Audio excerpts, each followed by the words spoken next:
Hello, welcome to Learn, Do, Become Radio. I am April Perry and so happy that you're here with me today. Today I'm talking about a book that calmed my brain surprisingly quickly. It's called The Art of Power, and I'm just excited to share more about it with you. Here at Learn to Become, we talk a lot about organization. We help people who are drowning in piles, help people create systems.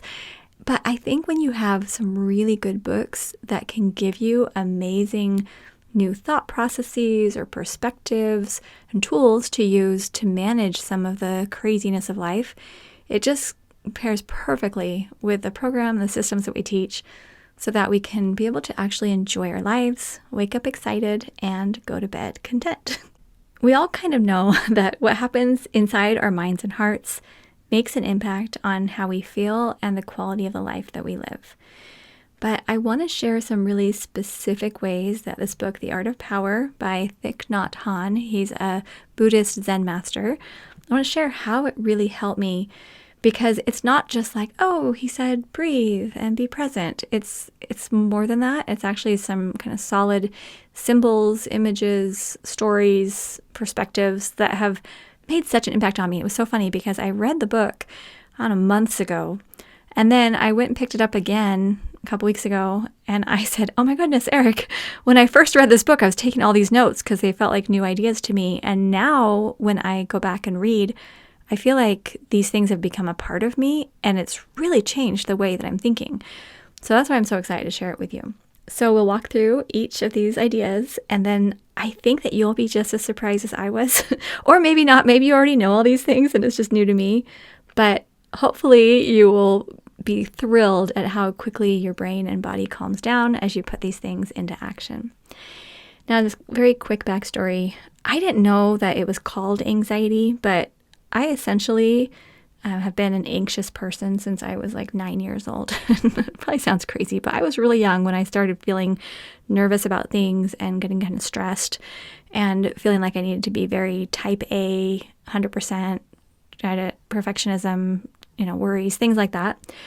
And my anxiety motivated me to do a lot and accomplish a lot.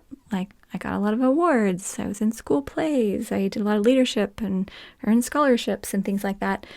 But if you've ever lived with anxiety, you know that it's not desirable. And so the things that I'm sharing are from that perspective. I don't feel like I'm an anxious person at all right now. I'm still very responsible, and I could still say I'm type A, but I'm not anxious about it. And that's been a recent thing for me, like in the last year that I've learned. So I'm very excited to share it with you. Okay, so first thing that I learned, if we don't have time to breathe, we need to identify our true boss. Like, what is it that's bossing us around so that we can't breathe? In a couple podcasts in the past, I spoke about shifting from fear and duty to love. And that's been a beautiful process for me. So I'll link to those podcasts in the show notes so you can listen to those if you're interested. But as I looked at what my true boss was, I think that it was usually my pride or my craving to get ahead. And I know that we truly might believe that we're working for the greater good or because of love. This happens a lot where you get very involved and you are doing a great job with whatever it is that you're working on. And, you'll know your own heart, so maybe it's different for you than it was for me. But after a lot of soul searching, I realized that whenever I say something like, I am so stressed and busy, or whenever my family feels like a burden or a bother, it just means I have too much on my plate. And it means there's some reason I'm feeling prideful, like I'm really caring what other people think of me, or I feel like I need to accomplish something awesome, or I need to go feel special or something. And I don't say that in a way where I'm trying to be too self-critical. I'm just trying to be really honest that I do see that pride in myself sometimes. And so the indicator for me is if I'm saying, I have no time to breathe, I'm so busy. There's usually something else that's going on. The second idea from the book, which I loved, and it's on page 17 if you have the paperback, but he says to nurture the best seeds in our minds. And he describes 2 levels of mind. Okay, so first, the bottom level is like the basement, and he calls it store consciousness. And then the upper level is like the living room of the mind, and he calls it mind consciousness. And so he recommends that when you go down in your basement to decide which seeds you want to bring up from store consciousness to mind consciousness, you pick the best ones. There are seeds down there for anger and frustration and hurt and jealousy and envy and all of that. Or there are also seeds that are love and patience and understanding and, all these service, right? And so you choose the best seeds to bring up to the living room to let them grow, essentially. And I love that idea. And I love the concept of inviting something nicer to come up whenever you have something up there that's not great. So I've had issues where maybe someone really hurt my feelings and I would just ruminate over it, right? Over and over and over again. It would just sit in my brain and I would think about how frustrating that situation was. And that replaying, it's really exhausting and it's not fun to live that way. So I'm doing my best to kind of shove that back down and bring up the best seeds. But I like thinking of them as seeds because it's true. It's like as you bring them up and you nurture them, they're going to grow. John Acuff wrote a book about like goal setting. It was awesome. But in his book, he wrote about the best moments list. I think All It Takes Is a Goal was the name of the book. He writes about this best moments list where you think about all the times in your life and the items and the relationships and experiences and things like that. And you make this list of all your best moments. And then you think about those and you try to create more of those kinds of things. So it goes along the same lines. But I thought that was great. All right, the third thing that I wanted to share was he encouraged us not to eat our projects. Okay, and I'll clarify this a little more. Basically, he's saying often while we're walking or eating or doing any of just these regular activities, we're walking with our projects. We're eating our projects. We're sitting there focusing on tasks and work all the time instead of just being where we are and doing one thing at a time. And so I've been really trying as I sit down to eat to just relax and eat, or as I'm walking, just looking at nature and not carrying with me all the things that I could carry with me. And that's why the Step Command Central that we teach here at Learn to Become means so much to me, because it does actually help me to close off my brain to tasks and projects, because I don't have to hold them in my head anymore. They can sit on the appropriate list and I can just be fully present. So the Command Central will be super helpful if you don't have one yet. But even just the concept of let's unitask, not multitask. That was so smart. All right. And then the fourth one is I learned from this book not to connect true happiness with anything that we could lose. So he shares a story of this man who'd been a former governor, and then he becomes a Buddhist monk, and he now has no possessions. And he was so happy because he said, even when I had all this money and I had, bodyguards and all of this, I was not happy because I was always afraid someone was going to come take things from me, whether it was items or take his life. He just always felt threatened. And he said, now I have nothing to lose. And so now I thought, okay, like right now I'm not planning to go sell everything that I have and not have anything. But I realized I don't need to attach any of my happiness or my value on an item that could be taken. And for me, like that even includes my life and my health, that I can build relationships, I can serve. If I lost everything, then I could still figure out a way to move forward. Or if I'm done with my life, then I believe my spirit lives on. And just having this feeling that I don't have to feel super stressed all the time and feeling like I have to protect anything that could go away, that's been really helpful for me, especially in running an online business. Eric and I talk about this all the time, how there are a lot of treadmills. Like, for example, I've been working on our YouTube channel and we have lots of videos there. They've been going really well. It's been super fun to do it. But if you don't post to YouTube regularly, apparently the algorithm doesn't promote your videos and, you can't get traction or something like that. With our emails, we send emails to over 100,000 people.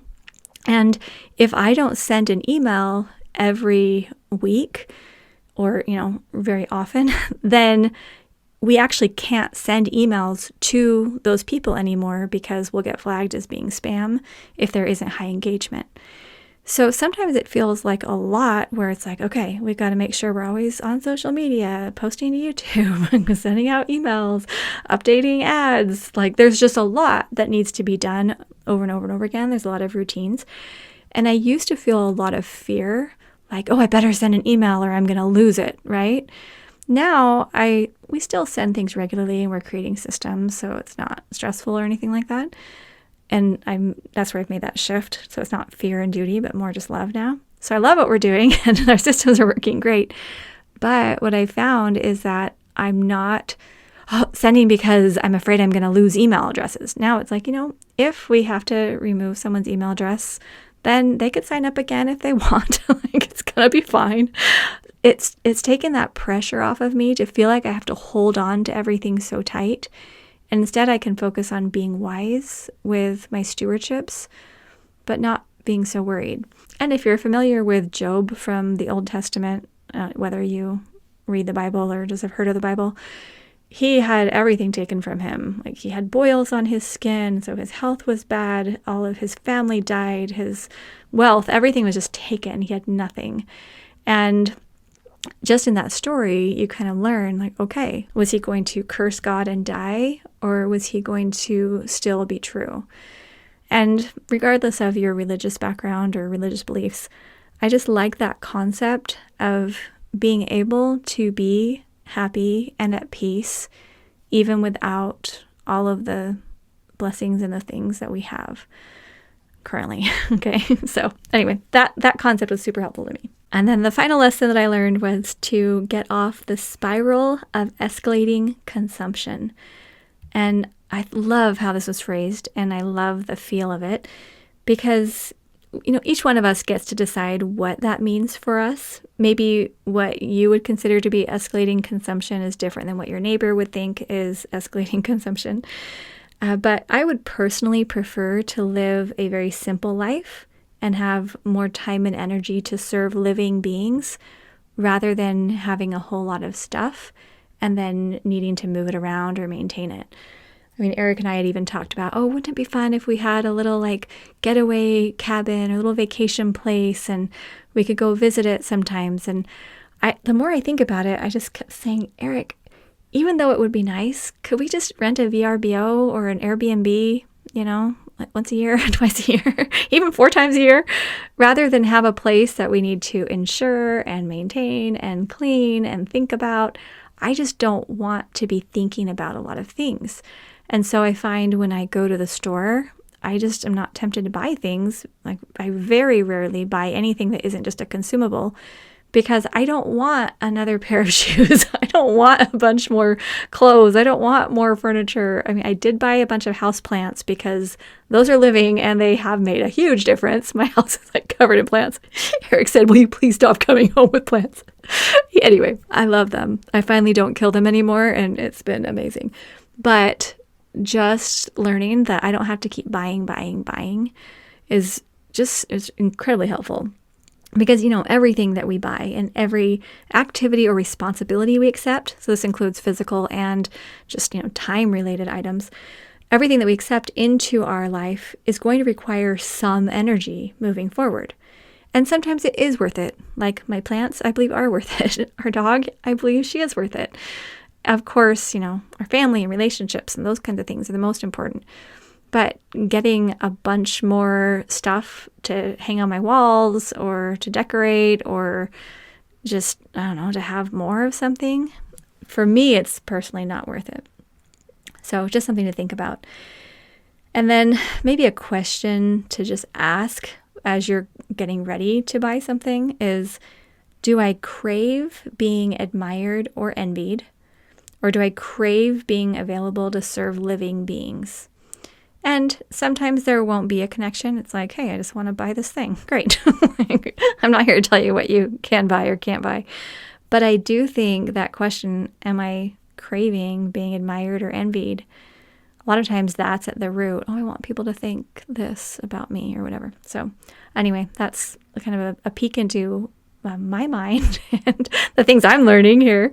But hopefully this has just been some good food for thought for you. The book, The Art of Power, it's an amazing book. And I shared, 5 takeaways, but there are a lot more things that I underlined and, highlighted throughout the whole book. So definitely worth a read.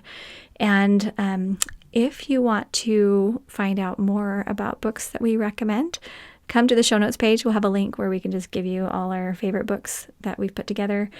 And if you are in our Arise membership, we actually do special book takeaways in there. I love when I'm reading to be reading for someone else as well.